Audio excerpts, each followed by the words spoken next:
Magandang araw mga ka-update. Narito ang pinakabagong ulat panahon at mahalagang anunsyo ng pamahalaan. Disclaimer, ang lahat ng ating mapapanood ay base sa mga nakalap na impormasyon sa mga legit resources. Ito ang nilignas update PH. Kailangan po nating maghanda sa susunod na linggo dahil inaasahang papasok sa loob ng Philippine Area of Responsibility ang isang super typhoon. Ito po ay parang si Karina, kung naalala nyo, ang super typhoon na Karina na nagdulot ng grabing pagbaha po dito sa ating bansa noong 2024. Si super typhoon Karina, hindi yan naglandfall pero nagdulot nga ng sobrang lakas na pag-enhance nito sa ating hanging habagat. Kaya naging grabe yung mga bahang naranasan natin dito sa Metro Manila. Nasa mahigit 6 na milyon ang naapektuhang mga kababayan natin. Ngayon, ito daw super typhoon na papasok next week dito ay posibleng katulad ng bagyong Karina. So para i-explain sa atin yan, kasama natin ngayon ang ating weather specialist, resident weather specialist na si Alvin Pura. Okay, Alvin, napakalayo pa nitong super typhoon na ito at wala pa actually siya sa super typhoon category. Yes, ano? Sige nga, pakita natin sa ating mga kapatid, nasaan na ba ito? Ito yung ating bansa. Malayong bahagi ng Dagat Pasipiko. Nandito Okay. yung ating tropical storm. Ito Tropical storm yung na siya. circulation na to. Yes. Tropical storm na siya at may international name na Bobby. So, Kung titignan nyo mga kapatid, ang layo pa eh. Diba? Asan yung Philippine Area of Responsibility? Etong guhit na to. yes. Yes, So sir. napakalayo pa po niya talaga. Pero, okay, yung kanyang track, paano ba, Alvin? Since nabanggit yung napakalayo, Ma'am Cheryl, isa yan sa factor na nakikitaan natin na paglakas nito. Since napakalayo, ang tagal din ng oras na makakabuelo po yan at makakaipon ng lakas mula dito sa Dagat Pasipiko.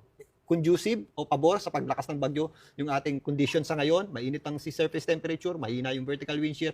Kaya inaasahan natin na posible pa nga itong magkaroon ng tinatawag nating rapid intensification. So, bago pa man yan dumikit or habang nandyan po sa may area ng Guam yan, nakikitaan na natin yan ng paglakas hanggang sa strong typhoon o malakas na typhoon or possible pa po, hindi natin inalis yung possibility na umabot yan sa super typhoon category bago pa man dumikit sa ating area of responsibility.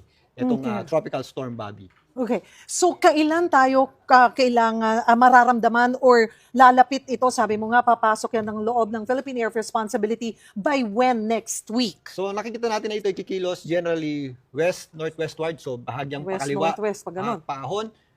By Monday, nandito na po yan sa may area ng Guam, directly nakaka-apekto na po yan dyan. So pinakikita natin dito sa ating track na possible po yan na by Tuesday is malapit na sa ating area of responsibility. So late Tuesday hanggang early Wednesday natin nakikita yung posibleng pumasok sa ating area of responsibility. Sa ngayon, meron yung international name na Bobby. If ever makapasok na ng ating area of responsibility, ito po ay mabibigyan natin ng local name na Inday. Inday. So by that time, possible na nasa very strong typhoon o napakalakas na typhoon na po ito or possible din pong na nasa super typhoon category na ito.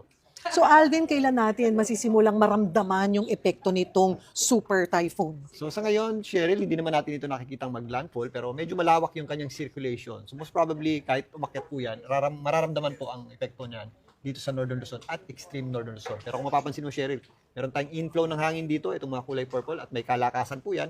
Ito na yung ating habagat o southwest monsoon na kung saan, if ever makapasok na itong tatawagin nating bagyong Inday, mula late Tuesday hanggang early Wednesday, ma-start na natin maramdaman yung epekto niya dito sa western section ng Mindanao, and then habang lumalapit pa itong bagyong Inday, western section naman ng Visayas, and then western section Luzon. Mostly western section ng ating bansa. Pero since napakalakas po ng hangin na yan, o malakas yung hila ng ating habagat, mararamdaman po natin yan dito sa malaking bahagi ng ating bansa. Pero mostly yung concentration ng ating mga malalakas o mas maraming pagulan is nasa kanlurang bahagi. Well, mga kapatid, Huwebes pa lamang naman po. So patuloy namin kayong bibigyan ng update ukol sa kilos nitong possible na super typhoon na papasok po sa loob ng Philippine Area of Responsibility sa susunod na linggo.